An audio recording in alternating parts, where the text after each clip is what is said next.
and welcome back to Frankly Speaking. I'm your host, Frank.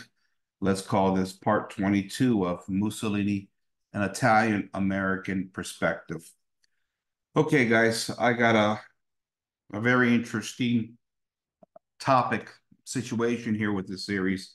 As tonight, we're going to be talking about the famous encyclical Non Abbiamo Bisogno, which was the papal critique of the fascist regime over the issue of Catholic action. Okay. What was Catholic action? Now, let me preface this here real quick before I get into Catholic action. And that is, this is the moment sort of that Catholics can alleviate themselves from the idea of having to associate or defend Benito Mussolini in the eyes of history. Many Catholics, especially trad Catholics, and even monarchist Catholics, right, have a problem with defending fascism historically because it's too much of an uphill battle, especially when you get to the alliance with the failed Austrian painter. And so you got a situation where Mussolini does all this stuff for the church, the Lateran Accords, and as I laid out in the last cast, he had a relationship with one of the cardinals, and he came to faith at the end of his life. He defended the church in many ways, gave it its political freedom, but at the end of the day, we have Non Abbiamo Bisogno, which is used as that crutch, whatever you want to call it, to wedge a separation between Catholics who don't want to get into a messy history and Catholics that, well, they do decide to get into messy history, kind of like I do. You know, I had historian Charles Colomb on this show. And of course, Mr. Colomb is a gentleman. I love Mr. Colomb. I think he's very intelligent and being invested in sort of the monarchical theories of history of the Catholic world, which I do respect, which I, in many ways. But Mr. Colomb has a sort of a different opinion on Mussolini, as I've heard him speak on several times. Basically, I don't really got nothing against him. I don't particularly like him all that much. I'm just kind of indifferent. And one of the things that Mr. Colomb uses and other Catholics use is non abbiamo bisogno, because this is the moment Mussolini loses his credibility with the church, right? He had an encyclical out there giving him a heavy critique. What is interesting about the encyclical is that it was neither a condemnation of fascism or of Mussolini himself. It was a stringent, constructive criticism is what it winds up being. Now, for this section, this particular episode, I'm going to be using a new book I got. I mentioned it in the last part 21. Author Patrick Peters, Botched History, How World War II Caused Vatican II and Corrupted the Christian West. This is a very fascinating book, guys. And I got to be honest with you, I'm going to highly recommend it. I'm 4 chapters in right now. He's going through the setup of World War II and how the church was actually infiltrated that leads us to Vatican II and all of the modern problems. But in getting to that point, to point out the problems of Vatican II and everything that come after, you have to get into sort of the World War I, World War II era and the fascist regimes and what they were trying to accomplish, particularly in Italy. There's lots of Benito Mussolini in this book at the very beginning, what he thinks about Benito, and lays out the case for him, why he came to power and all the circumstances. And in many ways, he says Benito was a special kind of a leader that is worthy of a more serious consideration by Catholics. In fact, in the introduction itself, he says here, quote, both in ideology and in practice, the regime of Benito Mussolini was worlds apart from Hitler's demonic tyranny. Italian fascism was more consistent with Catholic social teaching than any other modern ideology. It was the natural ally of the free peoples of the West, and it was only the stupidity of Western liberal governments that forced the fascists to ally with Hitler during World War II. Perhaps more remarkably, the fascists played a crucial role in solving the modernist crisis that plagued the church in the early 20th century. by showing that Pius's deal with Mussolini was the right thing to do, referring to the Lateran Accords, and that it was done rightly. I hope to make Catholics more appreciative of the great Pope's legacy. And Mr. Peters lays out the case for the fascist regime, its relationship with the church as something of a positive, okay? And so, he goes through lots of different events, how Mussolini got into power, the relationship with Pope Pius XI and Mussolini, the church, some of the things that take place. And invariably, we have to get to Non Abbiamo Bisogno. And I found this particular section very, very interesting and in some ways, boy, very revealing, because I haven't heard these arguments before. Each section of a chapter is very short, concise. It's very well sourced at the bottom of the page here. And so I can share sources if anybody wants. Now, Non Abbiamo Bisogno was drafted in 1931. This was 2 years after the Lateran Accords. It had to do with Catholic Action, which was the youth program. Pope Pius XI was a big fan of Catholic Action. It was a way for him and the church to re-evangelize sort of Italy and bring it back into the mold of Christendom. And it was about, going after the kids and getting to them at a young age to teach them the faith and things of that nature. But for Mussolini, who had just cut the Concordat and would eventually start to gravitate closer and closer to the faith, Mussolini had a problem with Catholic Action, and that was he believed it was being infiltrated by leftists, particularly members of the PPP. The PPP, for those of you guys don't know, was a leftist organization led by priests that were to the far left. I mentioned in the last cast Luigi Sturzo. There's another priest by the name of Murray, or Mori, I believe it's pronounced. So let me see here. Let's see, the Italian People's Party, Partito Popolare Italiano. That's how you say it in Italian. And of course, Murray was a far leftist priest that originated and founded the organization after it was approved by Pope Leo XIII. Though Leo cautioned about activities within the realm of the PPI, of course, this would become, termed as the idea of Christian democracy, which would sweep Europe, which was always a far left sort of political ideology. And these organizations would be captured by far leftists. And Romano Murray, for his far left activism, was eventually excommunicated by Pope Pius X.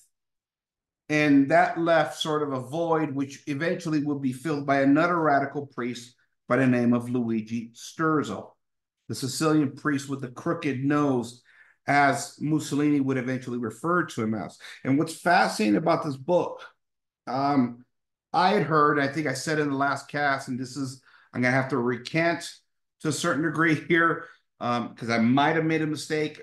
My understanding of Luigi Sturzo is that obviously he was against the fascist regime. He was part of the PPP, which was a far left organization looking to indoctrinate.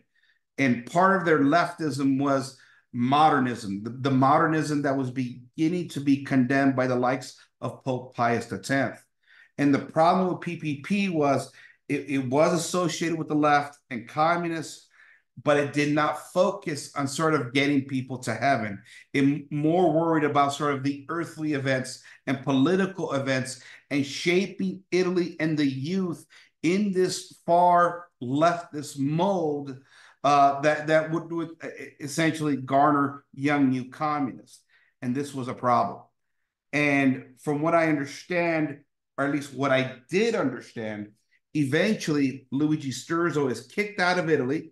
And I had originally heard that it was Mussolini who had his confrontations with Luigi Sturzo, and Mussolini kicked Sturzo out of the country, shipped him off, I guess, to England over there, where Sturzo had a good time with the British over there, who were more than happy to give him a platform to criticize fascism from afar. But Patrick Peters here in this book, Botched Victory, argues it was not Mussolini that kicked Sturzo out. It was Pope Pius XI and the Vatican that kicked him out of Italy. The irony, right? And this is new. And so I guess I'm going to have to retract my previous statements that was kicked out by Mussolini. Again, I'm figuring all of this out as I go along. And so Sturzo is kicked out after the fascists come into power and they begin to purge the nation of all these far left Marxists. Okay. So the Vatican contributes in kicking out. The Vatican, Pope Pius XI, is hardcore fighting against leftist groups. And then we get, fascinating enough, to the Matteotti scandal. And this is where it is said, right? You talk about this relationship between Mussolini and the church. Matteotti was a far leftist politician in Italy, and he was causing lots of problems for the fascist regime. And the plan apparently was to pull up on him and rough him up a little bit. The problem was that Matteotti was a sickly man. From what I remember, he had tuberculosis. And in the process, when these fascists pulled up on him, he was dragged into the car. They were going to rough him up a little bit, send a message. The guy had a heart attack and died. And this sent off a shock wave of controversy throughout Italy to such a degree that it almost took Mussolini down in 24, 26. I forget the exact year now. I believe it was 26. And they say Mussolini went into a deep, deep depression. And his administration was almost ousted, right? Because remember, the king was the final arbiter. Mussolini never was. However, it was Pope Pius XI that came to Mussolini's rescue. Pope Pius XI understood that the only thing stopping Italy from being taken over by far leftist, radical, socialist, Marxist, Bolsheviks was fascism, was Benito Mussolini. And it was Pope Pius XI that put out the word about the Matteotti scandal, basically telling the Catholics in the country, calm down. This was wrong, but we need to move on from this. Justice will prevail. Again, it was a political maneuver. Patrick Peters argues that Pope Pius XI actually saved fascism and Mussolini in 1926. And of course, you have a trial over the case. The four fascists are convicted of crimes, and they do their, if I remember correctly, they did some time, things of that nature, and Mussolini survives. Now, that's a big deal, guys. It's a big deal, as once again, it shows you there's a relationship here between Mussolini and Pope Pius XI. Plus, I'm sure the Lateran Accords, which are concluded in 1929, they're already happening. There's a lot at stake here, right? Let's remember what happened in Russia in 1917. You had a Bolshevik-style revolution that takes over the monarchy over there. They kill off all the Christians. There was a lot at stake because Mussolini was a defender of the church. Mussolini was willing to work with the church, while the far leftist organizations were not willing to work with the church, looking to make Italy into another sort of leftist revolutionary cause to bring in all this humanism. So I'm sure Pope Pius XI received criticism for maybe downplaying what happened with the Matteotti scandal. Now, let's talk about the Matteotti scandal, because the Matteotti scandal, obviously we live in a society where everything the buck stops at the very top, right? And so in the end of the day, if this is how we're going to judge everything, then Mussolini is to blame. But all courts, all evidence points to, and historians have pointed out this over and over and over, Mussolini had nothing to do with the death ultimately of this socialist politician. Remember, in many ways, the fascist organizations were independent bodies. And after Mussolini came into power, when the violence was continuing on, Mussolini needed to really unify the nation. And he actually started to punish fascists that went too far. In the case of Matteotti, Mussolini never gave out the order, but the moment the fascists push and this event happens, of course, it comes back to Mussolini. Now, according to Nicholas Farrow in his book, Mussolini and New Life, Mussolini kind of had an alibi in that case. And the alibi was when he found out about it, he was meeting with a French ambassador. And his reaction, the French ambassador said, was he was incensed. He was angry. He's basically, in anger and frustration. I can't believe they did it. I can't believe it. They did it. Because he knew it would come down on him ultimately and his regime and could take him out of power. And so after it breaks out, before Pope Pius XI steps in, they say Mussolini went into a deep depression. Remember, Mussolini was very superstitious, right? Things, he believed in things like the evil eye, but he also had, I guess you would call it, a defeatist attitude in some capacities, where he believed when something started off bad, you could never fix it. It could never be made right. And Peters here argues that it's possible that Mussolini had sort of a bipolar disorder of some kind. But again, it was Pope Pius XI that came to the rescue of the regime, understanding that if fascism fell, you were going to have to deal with, things that were happening all over Eastern Europe, and that was the overtaking of Catholic nations by violent far leftists. There was a lot to lose here with this scandal. So interesting that Peter says that it was Pope Pius XI in 1926 that saved fascism and Mussolini. Very fascinating, guys. And so we move on. And so we get through the Lateran Accords, right? The glory of the church is restored. It is pretty much put on equal par with really the regime. Remember in Raquel's Mussolini's book, she said that the moment the Lateran Accords happened, you really now had a third stool, the king, the fascist regime, and now the church. And they say that Pope Pius XI was very blunt about what he wanted, wasn't afraid to speak up once the Lateran Accords were concluded. They say both he and Mussolini had hot tempers, and he told you basically what he wanted. And so we get through the Lateran Accords, we got relative peace, and then we get to 1931. And now we got this issue with Catholic action.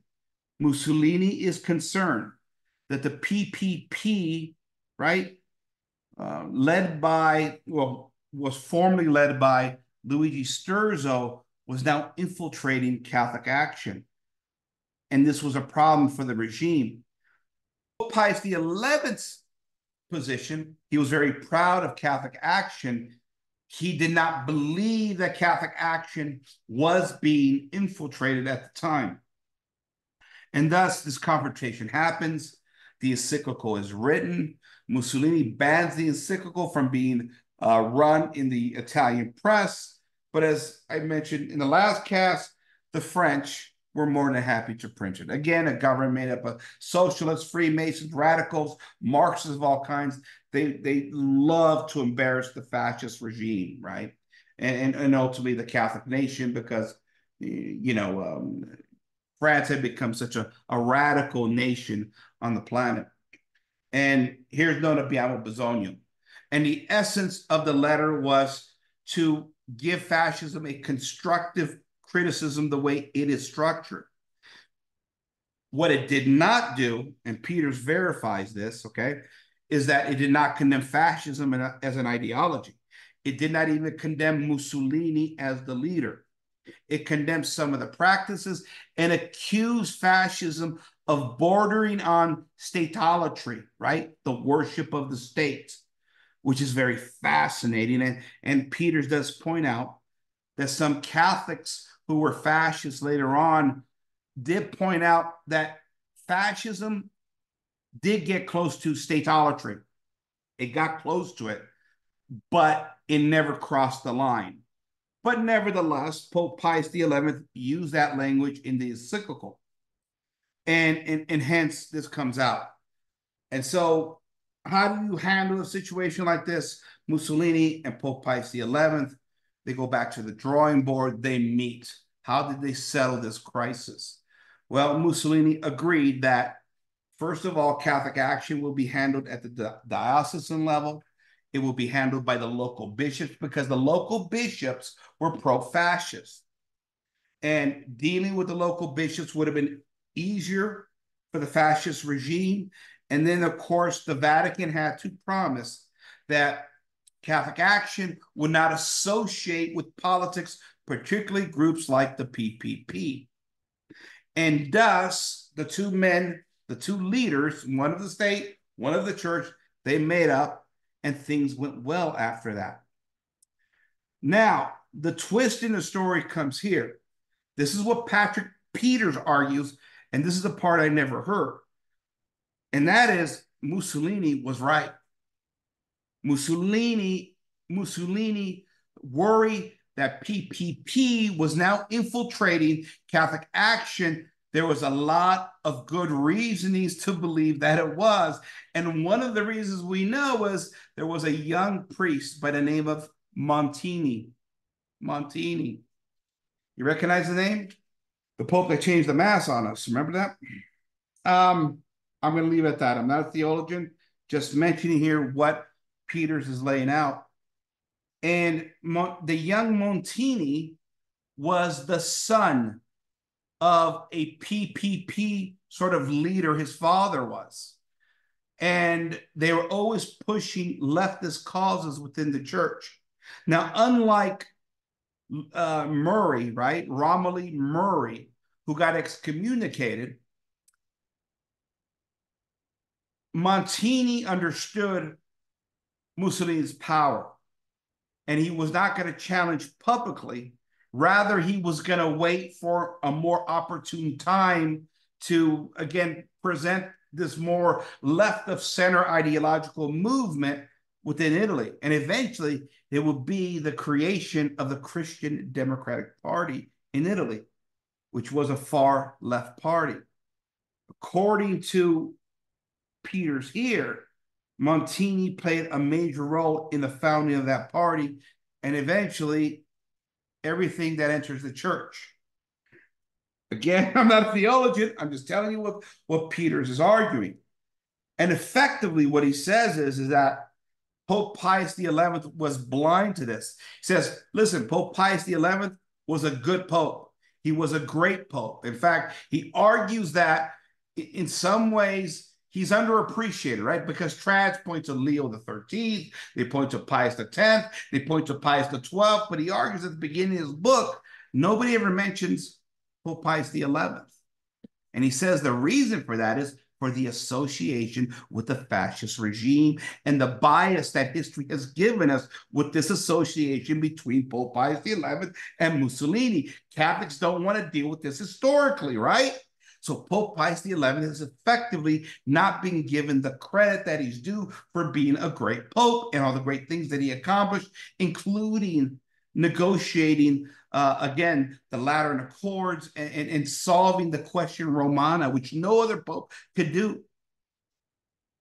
But, he says, despite all of this, despite everything Pope Pius XI got right, the one thing he miscalculated on was the infiltration of Catholic action by PPP, especially the young Montini. And he argues here that there's evidence for it. In fact, let me read here. From a theological standpoint, the encyclical is impeccable, talking about non abbiamo bisogno. It is true that God tasked the church to form the consciousness of his children, and that any government trying to impede this divine mission is guilty of statolatry, of usurping the church's function. It is also true that some factions of the fascist movement stray dangerously close to totalitarian statolatry, as their more Catholic comrades themselves admitted.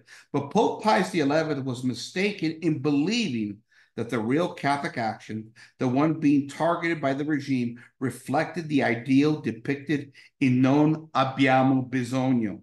Despite the Vatican's effort, on a strictly political level, it had been clear for some time that the banned PPI was attempting resurrection by means of Catholic action, which by that time had become the only serious form of opposition within Italy to fascism.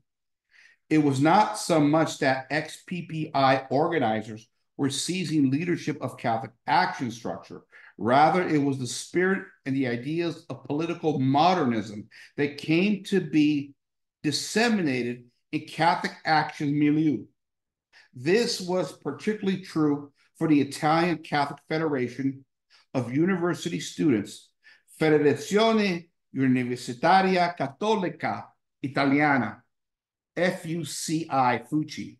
One of its leaders of the time was Giovanni Battista Montini, an ambitious young priest and son of former PPI functionary. Montini's political views were no secret. During his tenure as the FUCI's national chaplain, FUCI militants challenged fascist youths to street brawls, while Montini purged from the organization's ranks those who also associated with fascist student unions. However, Montini was clever enough to know that Mussolini could not be ousted by force at the time. Rather, he and the likes of him used the Catholic lay groups to preserve political modernist ideals and raise a new generation of infiltrators ready to seize power once the Duce's grip on the country would weaken. End quote. Guys, listen, I don't know. I don't do deep theology and church crisis stuff on this channel. I'm just not one that's qualified for that. But what I will say about Non Abbiamo Bisogno, Patrick Peters, the author of this book, makes the case that Mussolini was right in the actions that he took against Catholic action. And Non Abbiamo Bisogno is the one critique that many Catholics always go to. In the end, again, to distance themselves, to distance Catholicism from Mussolini. And yet, Patrick Peters says that there is no other political ideology of modern times that really coincided and worked with Catholicism better than Italian fascism. And I got to ask the question here. If Peters is right that Non Abbiamo Bisogno might have been an overreaction and a miscalculation by Pope Pius XI, let's just assume he's right. What is the critique on Mussolini apart from the war? How do Catholics distance themselves from Mussolini? He gave the church back its glory. He made Italy a Catholic integralist nation. He made it the official religion of the church. He banned contraception. He banned abortion. He closed down the dirty bars. He put the crucifixes back in the classroom. He put them in the courthouses. He put them in the hospitals. He gave the schools and the education over to the church, the curriculum to be reviewed and final authority to the church. He encouraged marriage and reproductive rights for women. Well, not reproductive rights, excuse me, not in the sense where they were aborting, because he banned abortion. What I mean is he encouraged women to have children. He paid women to have children to increase the population. Where does Mussolini go wrong? Listen, listen, maybe I'm missing something now at this point. And I'm not here to worship at the altar of Mussolini. I've been a critic of his. You guys know that. But we have to ask the question, because so many Catholics run from this period of history and they want to skip straight to Vatican II. Vatican II is the problem. Vatican II, Vatican II, Vatican II. And yet this whole book by Patrick Peters, he's laying out the case here. You don't get to Vatican II without World War II. That's where it went wrong. And as you guys know, even long before I picked up this book, I've been making that case. I've been making the case that Mussolini was the last temporal defender of the church. And the church really falls after Mussolini falls, because it doesn't have a temporal defender anymore. The critique was always Non Abbiamo Bisogno. And Peters makes the case that there's evidence that shows that Mussolini wasn't wrong by what he did. That Pope Pius XI might have overreacted, might have made a mistake, despite being a great pope, according to his opinion.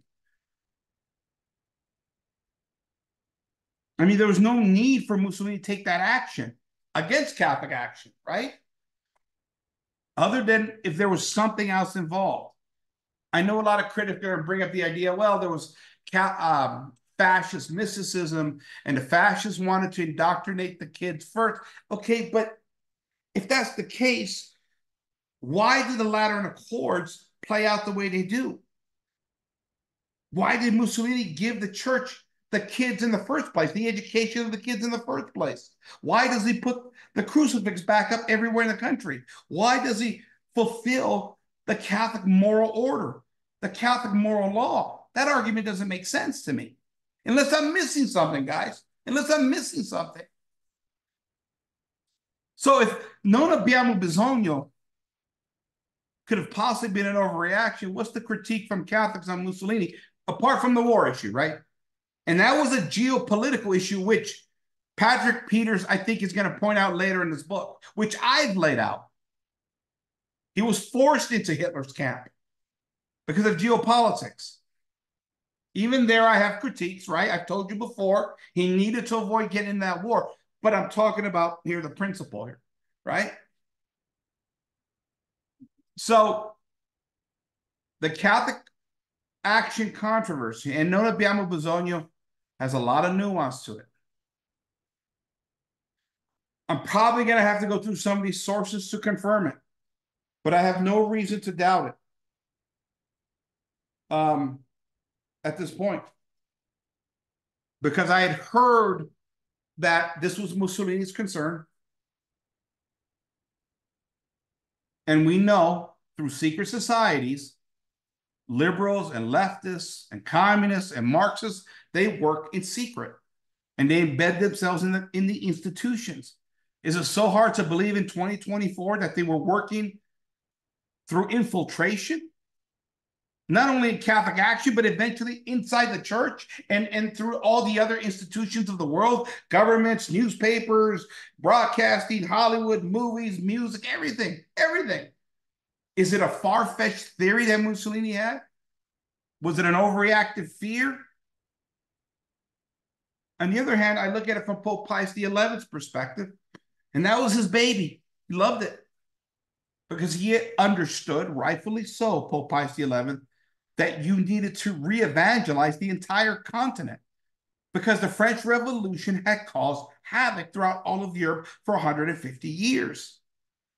The cities in Europe had become,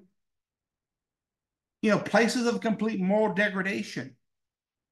This was his baby to try and rebuild the faith. I get it. He was protecting what's his, and you got to respect that. And maybe he didn't know how to deal with it. Maybe he was misinformed. I don't know. But if Peters is right, sounds like he's absolving Mussolini from any faults. In the case of non abbiamo bisogno. That's all I can say. I'm not picking Mussolini over Pope Pius XI. I'm just revealing the facts. I'm a Catholic. I do this for the love of the church. I've always done it for the love of the church, everything I do. This whole podcast is dedicated to our Catholic faith and the church that I love. And so, laying out the facts, laying out what I'm reading, laying out what this author, Patrick Peters, is laying out. If some of you guys out there have other information that contradicts this, bring it my way. I want to get down to the truth of the matter. That's who I am. There you have it, ladies and gentlemen. Non abbiamo bisogno. The one critique against Mussolini, there was questions about it. I want to thank you for joining me tonight. This is Frank, signing off for Frankly Speaking. Good night, everybody.